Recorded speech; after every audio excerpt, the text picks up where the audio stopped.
Mirada Económica. Hola, hola, ¿cómo les va? Bienvenidos a Mirada Económica, este programa señero de Canal 24 Horas, especializado en media hora de conversación exclusiva en materia económica. Esta semana profundizaremos en un tema que es vital, una de las reformas más importantes del gobierno del presidente Boric.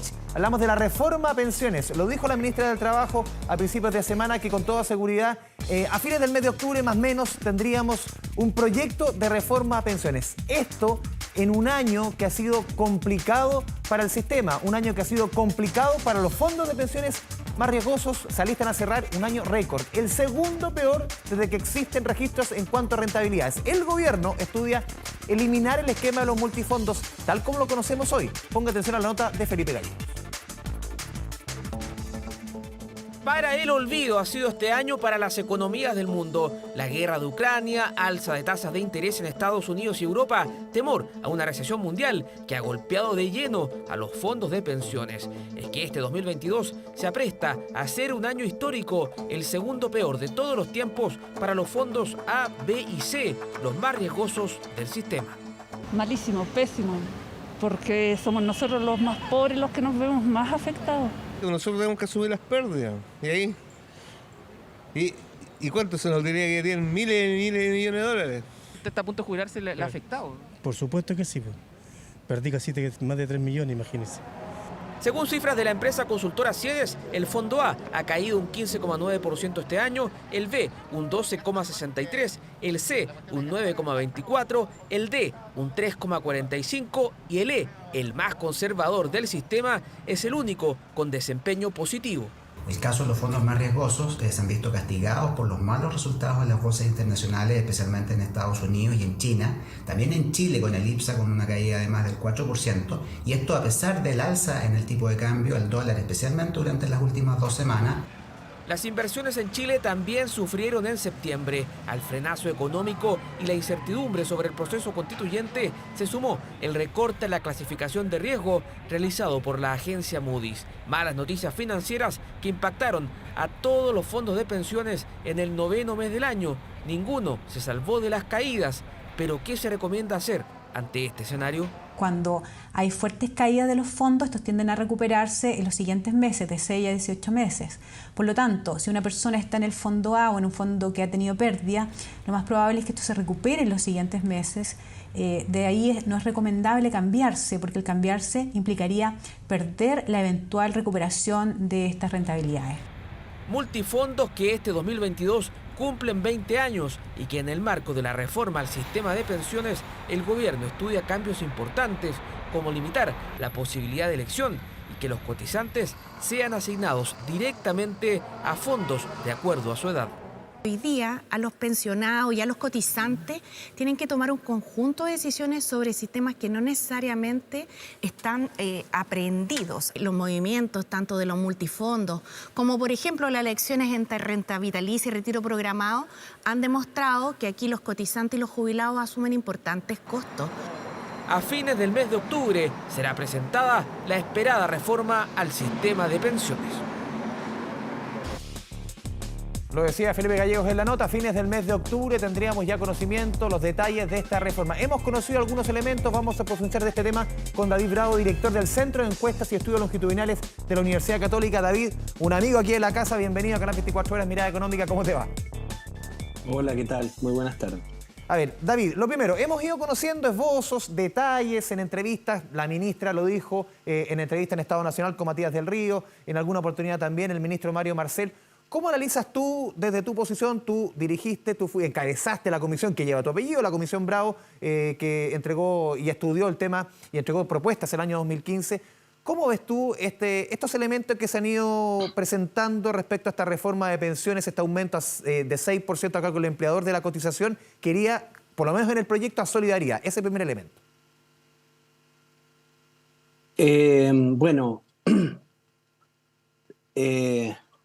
Hay que decir que, para partir con lo positivo, el hecho de que se estén conociendo detalles quiere decir que entonces el gobierno ya empezó una socialización del proyecto, una especie de conversación prelegislativa. Y eso me parece a mí bueno, porque quiere decir que el gobierno está tocando un poco, de alguna manera, está viendo la temperatura, ¿cierto?, para lo que viene, y también porque creo que tiene conciencia clara de que tienen que llegar a acuerdo, ¿cierto? Y entonces está empezando ya a adelantar y no sorprender de manera directa con aquellos actores con los que va a tener que estar negociando en el Congreso. Ahora, 6% que va toda cotización, que va toda a una contribución, es una contribución que va a ir a solidaridad, habría que ver cómo aquello se materializa, ¿cierto? Efectivamente es una postura que a lo mejor no se viene con un poco con lo que fue en una parte el espíritu como de negociación que hubo, donde tuvimos alguna oportunidad de poder llegar a acuerdo, que fue a comienzos de 2020, antes de la pandemia. Y también cuando uno considera la misma propuesta de la presidenta Bachelet, ¿cierto?, donde había una división de esos recursos. Tampoco sabemos cuánto de esto es negociación, porque al final sabemos que se va a producir una negociación. ¿Tú crees que hay un poco de tejo pasado, perdón, en buen chileno? Es natural que así sea, ¿cierto? Es natural que se expliciten posturas, se diga esta es la más preferida, pero no quiere decir, espero, ¿cierto?, que sea eso nada, digamos. No creo que nadie esté en condiciones de hacerlo en este minuto. Y por otro lado, lo que nos jugamos bastante es el éxito, ¿cierto?, de que tengamos reforma por fin en esta tercera vuelta, en esta tercera posibilidad que esperamos que sea la última. Ahora, va a depender mucho de la actitud con la que se acerquen. Por lo menos lo que yo veo acá es buen espíritu a priori, ¿cierto?, de diálogo. Tal vez estamos en este contexto, después del plebiscito, los actores políticos están dialogando, ¿cierto?, para buscar un camino por el lado de la Constitución, y se dan cuenta que tienen que mover en paralelo ¿David? Estas otras reformas que son importantes. Sí, porque uno podría hacer la lectura. A ver, en un principio se dijo que esta reforma hacía, te estoy diciendo, a principios del gobierno del presidente Boric, en junio.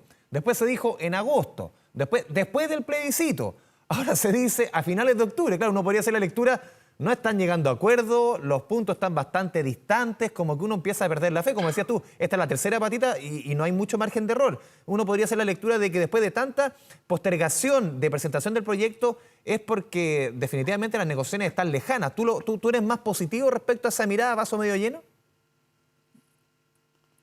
En este minuto sí, porque creo que tal como lo de la Convención Constitucional mostró, no necesariamente por apurarnos, ¿cierto?, y poner el pie en el acelerador, en este caso, se va a poder aprobar cualquier cosa. Y entonces, de alguna manera, se ha empezado de nuevo a valorar los acuerdos, ¿no? Se ha empezado a valorar de nuevo como los acercamientos, porque esa es la esencia de la política, ¿no? Esa es la esencia de la política. Hay ciertos parámetros sobre los cuales venimos discutiendo hace cierto tiempo, pero ahora son básicamente los parlamentarios y el gobierno los que tienen que materializar esto, ¿no? Ahora, el otro elemento que es difícil juzgar desde fuera es que en realidad un componente de la reforma puede verse mejor o peor dependiendo del paquete completo y los detalles. Entonces, es difícil estar opinando sobre pedazos, pero sobre el tema que tú me planteas primero, que es el tema de la cotización de 6%, que por cierto no hay ninguna duda de que tenga que ser de cargo del empleador, y tampoco hay ninguna duda de que es una cotización necesaria, ¿cierto?, de incrementar por todos los sectores. El tema de fondo es si es que algo de eso va a ir a cuentas individuales o no, ¿cierto? Ese es como parte de lo que ha estado en el corazón de las diferencias. Entonces uno supone que es difícil decir, bueno, este tema se resolvió entonces de otra manera, ¿cierto? No creo que sea así, va a estar en el corazón de la discusión. Y tal vez esto es parte de los primeros acercamientos. Sí, claro, tú lo mencionabas en esta respuesta, es difícil ir analizando punto por punto cuando hay que ver la reforma en su global, y obviamente uno no tiene por qué coincidir con todos los puntos, ojalá con la gran mayoría. Pero quiero ir poniendo varios de los enunciados que hemos ido conociendo. ¿Cómo los vas viendo tú? Claro, es difícil verlo punto por punto, pero te invito a verlo por lo menos desde esa perspectiva. Sí, A ver, cómo no. La eliminación del retiro programado, un tema que fue tema en la comisión que tú encabezaste, la Comisión Bravo, que solamente existan una figura más cercana a las rentas vitalicias, pero con herencia, ¿no? Claro, nosotros enfatizamos eso en nuestras recomendaciones del 2015, cuando entregamos el informe. No hubo gran discusión sobre la materia, en verdad nos habría gustado que hubiera más discusión sobre las mismas propuestas de la comisión en ese minuto, pero este es un punto interesante porque efectivamente yo creo que nadie puede sostener que el objetivo de un sistema de pensiones, que dentro de los objetivos de un sistema de pensiones entre el tener una modalidad de pensión que tenga el perfil que tenga el retiro programado, que es una pensión que por su diseño tiene carácter decreciente en el tiempo. A medida que las personas viven más, su pensión va cayendo, ¿cierto? Lo cual contraviene la misma idea de que se estructure este sistema de esta red social, esta red de protección y de seguridad social, pero al mismo tiempo considerando además que las necesidades de las personas en materia de salud es al revés, ¿cierto? Empiezan a acelerarse a partir de los 70 años hacia adelante, ¿no?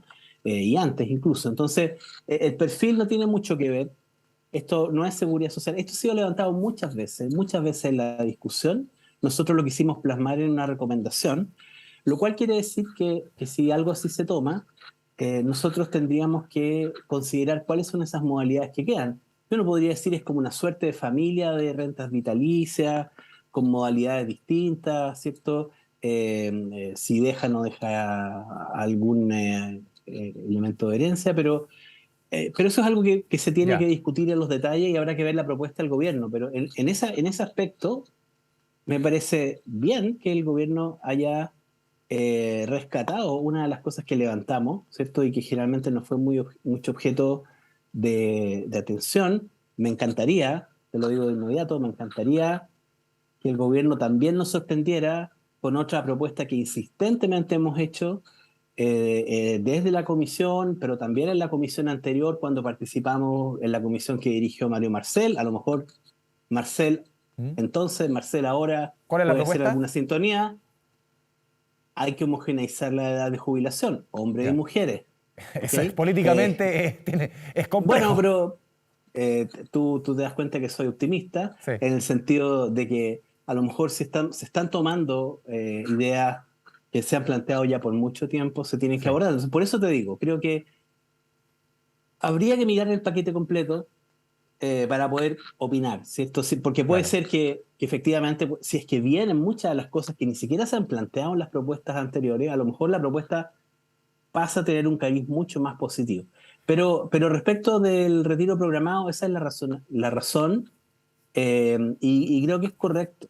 Es correcto avanzar en esa línea. ¿David? Exactamente cuál es la modalidad, hay que verla. Otro punto lo veíamos en la nota que con la que comenzamos el programa de Felipe Gallegos, el tema de los multifondos. Ha sido un pésimo año para los multifondos, sobre todo los más riesgosos. El año pasado fue todo lo contrario. Es un poco la tónica y uno ve a largo plazo que al final siempre el fondo A y B renta más, pero hay que mirarlo a largo plazo. ¿Cómo ves tú esta postura? Creo que ahora en septiembre cumplen 20 años los multifondos, que fueron creados el 2002 en el gobierno del presidente Lagos. 20 años este sistema de multifondos de 5 fondos que las personas eligen y se pueden ir cambiando. ¿Es viable, crees tú, o es razonable eliminar los multifondos tal cual están ahora, de acuerdo por lo menos a como ha ido enunciando también desde el Ministerio del Trabajo una idea como esta, eliminar el sistema de multifondos?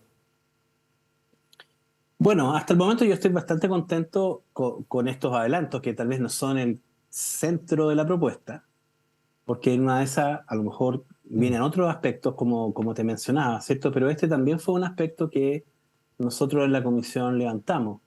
Creo que hay bastante evidencia respecto de que, por una parte, lo que se trató de hacer con los multifondos es tratar de que los fondos de las personas estuvieran invertidos en una cartera, ¿cierto? Que fuera lo más cercano a la preferencia de riesgo que tienen las personas, que pueden ser muy distintas, ¿cierto? ¿Y qué pasó en la práctica? Y también respecto de su edad. Lo que pasó en la práctica es que un sistema que ya era complicado con un solo fondo, con un fondo único, ¿cierto? Que era complicado porque las personas no lo entendían, recibían su cartola, recibían información diversa, les costaba ver las rentabilidades, les costaba ver los costos, etcétera, y tomar decisiones en función de eso. Pasó a tener muchas más opciones e incluso mirar la información. ¿Cuál es el fondo que tengo que estar mirando? ¿Cierto? ¿Dónde tengo mis fondos? ¿Cuándo ejerzo la opción? ¿Cuándo no la ejerzo? Creo que eso también de alguna manera desvirtuó lo que un perfil de ahorro donde las personas son mucho más pasivas. Entonces nosotros de hecho en la comisión recomendamos disminuir el número de fondos. No nos atrevimos a decir hay que eliminar los multifondos porque tampoco estábamos seguros, y tampoco estoy tan seguro de que sea eso lo que hay que hacer, pero sí hay un problema serio que tiene que ver con la alfabetización previsional, sí. Es muy difícil de entender y un sistema que no se entiende al final es complejo. Necesitamos que las personas vean cosas más simples. En ese sentido, yo veo de nuevo la propuesta del gobierno en esta materia, que también salió, no había salido antes, como una forma de recoger también ese aspecto que se ha levantado, y eso es correcto, ¿cierto? Entonces hay mucho que hacer ahí, y creo que eso puede ir en la dirección correcta. Habrá que ver de nuevo la modalidad, si es como retrotraer completamente el tema de los multifondos, o en verdad se le acota un poco, se disminuyen las opciones en afán de que esto pueda ser más fácil de entender por el grueso de las personas.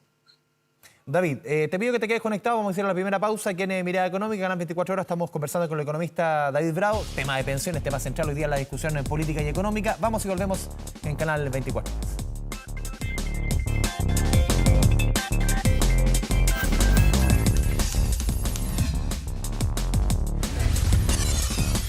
Mirada Económica. Volvemos a Mirada Económica, Canal 24 Horas. Estamos conversando con David Bravo, director del Centro de Encuestas y Estudios Longitudinales de la Universidad Católica. David, seguimos profundizando en lo que hemos ido conociendo de este proyecto de reforma de pensiones que va a ser presentado a fin de mes por el gobierno. Otro elemento que se ha conversado, y lo hemos conversado muchas veces, es lo que se busca, y yo siento que aquí también hay más coincidencias, es que separar la labor de la inversión propiamente tal, de los dineros de fondos de pensiones, de lo que es la administración, que es captar el tema de las comisiones. ¿Cómo ves tú eso? Separar la pega de la inversión propiamente tal de estos fondos de pensiones de lo que es la parte administrativa. Mira, eso es una buena idea. Probablemente si nosotros estuviéramos pasando de un sistema de reparto volviéramos al año 81 y eso se hiciera obviamente por mecanismos democráticos y todo eso, pero si estuviéramos diseñando un sistema de nuevo, ¿cierto? Probablemente eso es lo que ocurriría. Lo que ocurriría sería que no le pediríamos a una institución, lo que hoy día es una AFP, ¿cierto?, que haga esas 3 o 4 cosas distintas que hace, que es básicamente tener sedes de atención, atender personas, afiliar, llevar un registro de cuentas individuales, pagar pensiones, cobrar la comisión, invertir la cobrar plata. la comisión y además administrar los fondos, ¿cierto? Porque administrar los fondos es algo que efectivamente permite que, si solo se administraran fondos, eso permite que probablemente puedan entrar muchas instituciones, puedan competir. Entonces puede haber básicamente... puede haber harto talento que compite, ¿cierto? Instituciones que tienen que hacer grandes inversiones, hace más difícil, ¿no? Pero, perdón, David, el esa gestión que no es inversión, lo que es administrativo, ¿debe ser una entidad estatal, por ejemplo? Bueno, puede ser, o puede ser una, como en el caso, ¿cierto?, del fondo de cesantía. El seguro de cesantía. Que es una entidad privada, ¿cierto?, pero que administra por encargo, ¿cierto?, de la regulación de un ente público. Bueno, lo que decía es que eso en general, si nosotros estuviéramos rayando el sistema desde cero, ¿cierto?, y no existieran instituciones, creo que probablemente eso sería lo más lógico. Y nos habría resuelto un problema de economía de escala y las implicancias que eso tiene en términos de que hace muy difícil que compitan, que entren más entidades que pueden ser capaces de soportar todas esas inversiones que se requieren para hacer AFP en la práctica. Es un mercado en el que pueden haber muy pocos actores y eso hace que entonces haya menos competencia que lo que uno quisiera, ¿cierto? Ahora, teniendo eso claro, el problema es cómo pasas de un sistema donde tienes contratos hechos, ¿cierto? ¿Cómo pasas de ese mundo al otro mundo, ¿no? No puedes simplemente soslayar el hecho de que son instituciones que existen. ¿Cómo se pasa de un escenario a otro escenario? Entonces, me imagino que en la propuesta del gobierno tiene que venir alguna suerte de transición. Aquí la palabra clave en todo lo que se haga para el 6%, para todo, va a ser transición. ¿Cuál es la transición? Las transiciones pueden ser incluso largas, ¿no? Y lo importante es que esas transiciones señalen hacia dónde se va. Pero en la transición, si una transición no queda bien hecha, hay muchos recursos involucrados. Esa es la parte que hay que tener cuidado. Entonces, no es irracional, tiene bastante lógica el que uno piense que una institución hoy día está haciendo varias funciones que podrían subdividirse y se podría operar de manera más eficiente. ¿Cómo se pasa de un escenario a otro? ¿Cómo se va promoviendo? Esa es un poco parte del diseño. David Bravo, te agradecemos como siempre tu buena disposición con Canal 24 Horas, con Mirada Económica. Muchas gracias por este espacio, por este diálogo. Muy bien, será hasta la próxima. Chao, chao. Y a todos ustedes, sí, muchas gracias por la sintonía, por acompañarnos nuevamente aquí en Mirada Económica a través de la pantalla de Canal 24 Horas. Nos vemos en una próxima oportunidad. Que le vaya bien, chao, chao.